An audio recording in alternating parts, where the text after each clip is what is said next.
আচ্ছা, DeepSeek GPT-4 এর মতো পাওয়ারফুল একটা এআই, আর সেটা কি না একদম ফ্রি।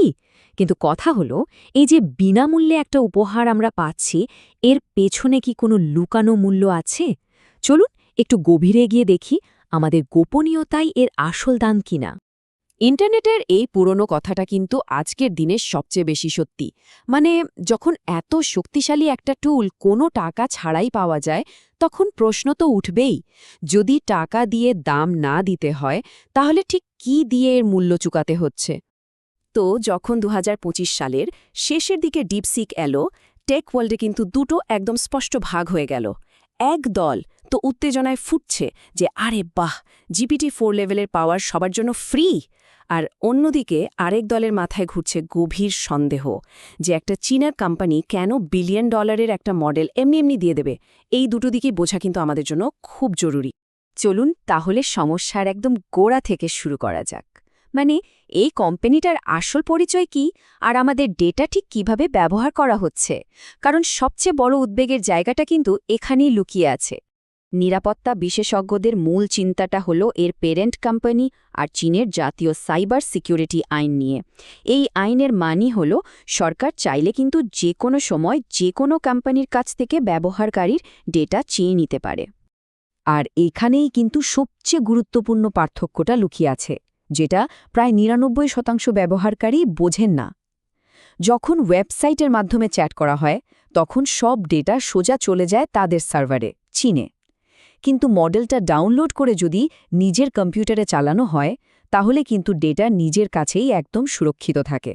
আর এটা আমাদের প্রথম এবং সবচেয়ে মারাত্মক ভুলের দিকে নিয়ে আসে। এটা এমন একটা ফাঁদ যেখানে বিশেষ করে পেশাদাররা প্রায়ই পা দেন এবং যার পরিণতি হতে পারে ভয়াবহ। এটাকে একরকম কর্পোরেট আত্মহত্যাও বলা যেতে পারে। চলুন একটা বাস্তব দৃশ্য কল্পনা করি। ধরুন, রাশেদ নামে একজন ডেভেলপার খুব তাড়াহুড়োর মধ্যে আছেন, একটা বাগ খুব তাড়াতাড়ি ফিক্স করতে হবে। তিনি কি করলেন? কোম্পানির অত্যন্ত সংবেদনশীল কোড, মানে ডেটাবেস পাসওয়ার্ড, এপিআই কি সমেত পুরোটা কপি করে ওয়েব চ্যাটে পেস্ট করে দিলেন। দেখুন, এই ভুলটা করা কিন্তু খুব সহজ, কিন্তু এর ফল হতে পারে মারাত্মক। তাহলে মূল কথাটা কি দাঁড়ালো? একটা ছোট্ট কাজ দ্রুত সারতে গিয়ে ভবিষ্যতে একটা বিশাল ডেটা লিকের রাস্তা তৈরি হয়ে যেতে পারে। একবার আপনার কোড তাদের ট্রেনিং ডেটাবেসের অংশ হয়ে গেলে তার ওপর কিন্তু আর কোনো নিয়ন্ত্রণ থাকবে না। স্যামসাং বা অ্যাপেলের মতো বড় কোম্পানিগুলো তো এমনি এমনি তাদের কর্মীদের চ্যাটজিপিটি ব্যবহার করতে বারণ করেনি। তবে ভালো খবর হলো, নিজেকে বাঁচানো কিন্তু খুবই সহজ যদি এই ৩টা নিয়ম মেনে চলা হয়। প্রথমত, কোনো সেন্সিটিভ বা গোপন তথ্য পেস্ট করাই যাবে না।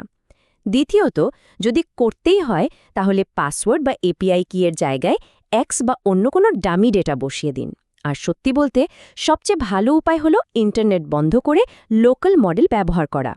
আচ্ছা, এবার চলুন দ্বিতীয় ভুলটা নিয়ে কথা বলি। এটা এমন একটা খতরনাক ফাঁদ যা এআই ব্যবহার শুরু করার আগেই আপনার জন্য পাতা থাকে। ব্যাপারটা হলো, হাগিং ফেসের মতো অফিসিয়াল সাইট থেকে ডাউনলোড করতে একটু সময় লাগে, আর তখনই মানুষ লোভে পড়ে যায়। টেলিগ্রাম বা টরেন্ট সাইটে ক্র্যাকড বা আনসেন্সার্ড ভার্সন দেখে ভাবে, বাহ, তাড়াতাড়িও হবে, আবার কোনো বিধিনিষেধও থাকবে না। আর এভাবেই তারা সোজা গিয়ে হ্যাকারদের পাতাফাঁদে পা দেয়। এটা কিন্তু একটা নতুন আর খুবই ভয়ঙ্কর ধরনের অ্যাটাক। হ্যাকাররা আসল মডেল ফাইলের ভেতরে নিজেদের ম্যালওয়্যার ঢুকিয়ে দেয়। ফলে আপনি যখন মডেলটা চালান, এআই একদম ঠিকঠাক কাজ করে, আপনি কিছুই টের পান না। কিন্তু ব্যাকগ্রাউন্ডে ওটা একটা ট্রোজান হর্সের মতো আপনার সব সেভ করা পাসওয়ার্ড আর ক্রিপ্টো ওয়ালেট খালি করতে থাকে। পার্থক্যটা দেখুন, একদম দিনের আলোর মতো পরিষ্কার। একদিকে আছে ভেরিফাইড নিরাপদ সোর্স, আর অন্যদিকে আছে অজানা আর ঝুঁকিপূর্ণ জায়গা, যা আসলে বিপদে ভরা। সুতরাং আসল কথা হলো, টুলটা কিভাবে ব্যবহার করছেন সেটার মতোই গুরুত্বপূর্ণ হলো কোত্থেকে ডাউনলোড করছেন। সব সময়, আমি আবারও বলছি, সব সময় শুধু অফিসিয়াল আর বিশ্বস্ত জায়গা যেমন হাগিং ফেস বা ওলামা রিপোজিটরি থেকেই মডেল ডাউনলোড করা উচিত। আমাদের তালিকার শেষ ভুলটা ডেটা লিক নিয়ে নয়, বরং আরও সূক্ষ্ম একটা বিপদ নিয়ে। আর সেটা হলো এআই এর দেওয়া যে কোনো তথ্যকে অন্ধভাবে বিশ্বাস করে ফেলা। আমরা আসলে একটা মানসিক ফাঁদে পড়ে যাই। যেহেতু এআই এত ভালো যুক্তি দিতে পারে, এত ভালো কোড লিখতে পারে, আমরা ধরে নিই যে এটা যা বলছে তার সবই সত্য। আর এটাই একটা বিরাট মারাত্মক ভুল। দেখুন, মডেলের উত্তর দুটো কারণে ভুল হতে পারে। প্রথমটা হলো ইচ্ছাকৃত সেন্সরশিপ। যেহেতু এটা একটা চীনা মডেল, তাই সংবেদনশীল রাজনৈতিক বিষয়ে নিরপেক্ষ উত্তর আশা করাটাই বোকামি। আর দ্বিতীয় কারণটা হলো হ্যালুসিনেশন, মানে এআই আত্মবিশ্বাসের সাথে এমন সব তথ্য বানিয়ে বলতে পারে যার কোনো বাস্তব ভিত্তিই নেই। এখানে মূল কৌশলটা হলো এআইকে কিসের জন্য ব্যবহার করা হবে সেই মানসিক মডেলটাই বদলে ফেলা। একে তথ্যের উৎস হিসেবে না দেখে একটা লজিক ইঞ্জিন হিসেবে দেখুন। মানে আপনি ওকে তথ্য দিন আর তারপর সেই তথ্যটা প্রসেস করতে বা বিশ্লেষণ করতে বলুন।